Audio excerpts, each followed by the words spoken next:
Hi everyone. So in this lecture, we're going to start looking into the methods that are available for solving integer programming problems. So today we're going to be talking about branch and bound, which is one important, if not the main framework behind solving mixed integer programming problems with professional code that is out there. And branch and bound is strongly based on the idea of relaxations and being able to generate successively tighter relaxations for our problems. So we're going to look into the concept of what does it mean to have a relaxation and how can we use it to actually solve integer programs. And then, but before we head there, we're going to have a discussion about how to devise optimality certificates for IPs. And what sort of techniques we can use to do so. So let's get started. In this video, we're going to be talking about these optimality certificates we can generate for IPs. All right. So just to set up the context, we're looking into this integer program defining like so. So with a given, we can think of X being some sort of polyhedral set, and then we're trying to minimize this objective function. And basically, finding a solution for this problem will revolve around trying to bound the value of the objective function z. And that bound being such that it is tight, in a sense that the lower and upper bound, they match. It means that we are finding an optimality certificate for that solution X. So that notion of bounding is exactly trying to find lower and upper limits for this value and figuring out ways in which we can guarantee that they converge into each other. So we talked a little bit about that when we discussed the duality. Here it's somewhat related, really, because the principle of bounding is the same. So bounding is nothing more than this idea of building sequences for those lower and upper limits or bounds. So this picture here is meant to represent a real line where we have objective function values. And suppose that this is the value we're looking for, okay?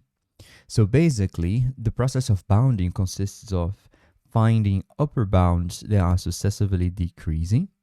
So represented here. So we have lower bounds that are getting smaller and smaller as you go. And we have lower bounds that are going up and therefore going bigger as we iterate. And the idea is that eventually these two terms will be too close together that the distance between them is under a tolerance is zero, or it's negligible.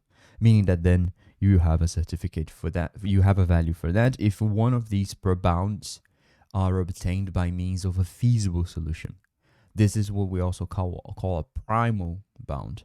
So for example, in the context of minimization, basically your primal bounds will come from this side because you will have a solution that is perhaps okay, and then you find a new feasible solution that is now good or better. So that means that if a new primal solution is better, it's smaller because you minimize in value of the objective function. So that means that it's going closer to z. So one way to have primal bounds, upper bounds in minimization, is just to find a feasible solution, right? And if you can improve it, then you're getting towards this. Now, these bounds typically are values that your primal solutions cannot attain. And because of that, we tend to call these dual bounds. So in a minimization problem, the dual bounds are coming from below. And what we're trying to do is to make them go up. All right? And this is basically what is being described here. But the main challenge is how do we generate these bounds efficiently in the process of finding optimal solutions? And by the way, this is a procedure that is capable of generating optimal solutions in several contexts. It's not only IP, really. We'll see when we talk about more sophisticated decomposition methods like column generation and Bender's decomposition that the principle is exactly the same. we can generate primal and dual bounds, and we iterate until these two converge. Lagrangian decomposition, which is also another method based on Lagrangian duality to generate dual bounds. Same principle, has a method generating a primal bound, a method generating a dual bound, and you hope that they meet at some point, and that's your stopping condition. It's the same with integer programming, and it's the same in several other realms of optimization as well. So this is a very powerful framework for finding and proving optimality of problems that for which you can solve directly, but you solve by means of generating bounds. So like we were saying, we have two types of bounds. The primal bounds are those that are generated by means of feasible solutions. So it's basically the objective value of any feasible solution you can find. Perhaps this would be more precise if it's oh, actually no, sorry, yeah, that's correct. It's just saying that it's a subset of integers, so that's correct. So it's a value of a feasible solution.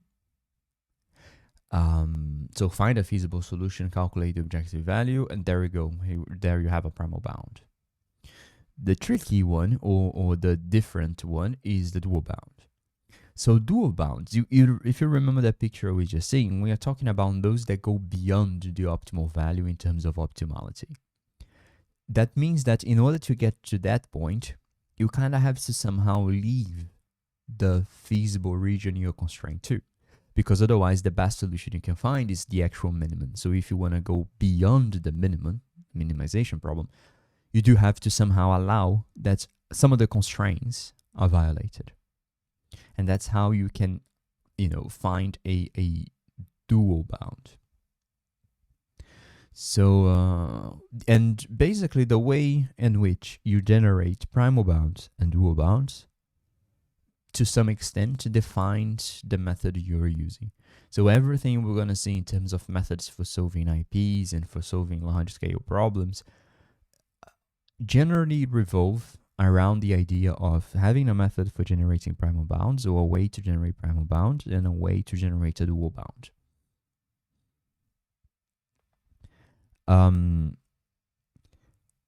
This is an important thing. Sometimes I will use interchangeably primal bounds and upper bounds, and lower bounds and dual bounds. This is a bit hard to keep track at first when you're first seeing these, because they change whether you're talking about minimization or maximization. I tend to stick to the terms primal bound and dual bound. And in minimization, a primal bound is an upper bound and a dual bound is a lower bound. Always think about this drawing I make all the time. So this is your Z star. So if you suppose you're maximizing, these are going to be your dual bounds, because you can only attain these if you relax some constraint or some condition. And these are your primal bounds, because this is the way you're moving in terms of feasible solutions to get to Z star. So this is max. So if it's minimization, sometimes I like to draw the arrow upside down, because then it looks like so. These are going to be your primal bounds. This is minimization. And the best you can do is to get to Z star. And if you relax some of your feasibility conditions, you can go beyond that Z star and start generating dual bounds, right? So this is confusing at first, but it's good to be familiar with the sort of lingo, especially when you're reading technical literature in optimization. And just like I was drawing, it's the reverse for maximization problems. So maximization problems, primal bounds are lower bounds, and dual bounds are upper bounds. And one interesting point that unfortunately we don't have much time to explore in our course, but we'll talk about it in lecture 11 when we talk about MIP solver technology, that primal bounds normally, so they are obtained when you evaluate a feasible solution. But sometimes it takes a while to be, to have a feasible solution available that you can evaluate. So one really powerful thing that is available in several methods for solving not only IPs, but solving problems in general, optimization problems in general, is the notion of heuristics. Um, some heuristics, they are, so heuristics is a method to either build a feasible solution, or for given a feasible solution, try to improve it, right? And the try to improve, it's not exactly what we're looking in this context, because for improving a solution you need a feasible solution. But the kind that build from scratch a feasible solution, they can be really helpful in these settings. So basically, it's a collection of rules, really, that you can follow in order to generate a feasible solution. And once you have a feasible solution, you have a primal bound available. So this is a very powerful concept that is actually part of many IP solvers out there, and we'll briefly touch about it. But unfortunately, we don't really have the time to go in the realm of heuristics for solving optimization problems. So there is a wealth of literature and a large collection of methods in this area. So and dual bounds are typically generated using the notion of a relaxation. So this relaxation comes from the idea that we are relaxing constraints, or assuming that constraints don't have to hold. And that is the kingpin of any method that is bound based. It's the notion of having a relaxation. And this is so important, that's exactly what we're going to be looking into next. So the idea of relaxation is expressed here in this definition. So let's have a closer look to it. Suppose we have a problems IP, and we are looking into a relaxation for it. So a relaxation that I'm calling relaxed problem RP that looks like so. So what I'm given a new set of coefficients for the objective function, and I'm giving a new feasibility set. Okay, and notice that for now we're just assuming both to be in the reals. So basically, what we're saying is that the relaxed RP is a relaxation for IP if is it such that the feasible region of the original problems is contained within the feasible region of the relaxation. So this is the effect associated with the constraints being relaxed, being removed, being ignored in the relaxation. And another important aspect associated with relaxations is that you expect that the new objective function will bound from below in a minimization problem. Okay. So this is a very general way of defining relaxations, including Lagrangian relaxations, including other sorts of relaxations out there. Okay, and so basically, this is a notion. A relaxation is that when you solve the problem, with a given new objective function and a new feasible region, the feasible region encompasses that of the original problem, and the objective function bounds the original from below in a minimization. And you obviously, not sure if it's that obvious, but one thing that the only reason why you're interested in relaxations is that somehow solving the relaxed problem needs to be easier than solving the original optimization problem. Because if it amounts to the same amount of effort to solve your IP, suppose you have a problem that can be solved, right? With a given effort, let's call it E. If you have a relaxation that for solving, it takes the same amount of effort E, there's absolutely no reason to solve the relaxation, because it's likely that this relaxation will have to be iterated over and over again to give you meaningful dual bounds. So it only really makes sense to talk about relaxing problems and solving relaxations to using bounding procedures if this is true. It is simpler to solve the relaxation, and it's simpler in comparison to the original problem. Okay?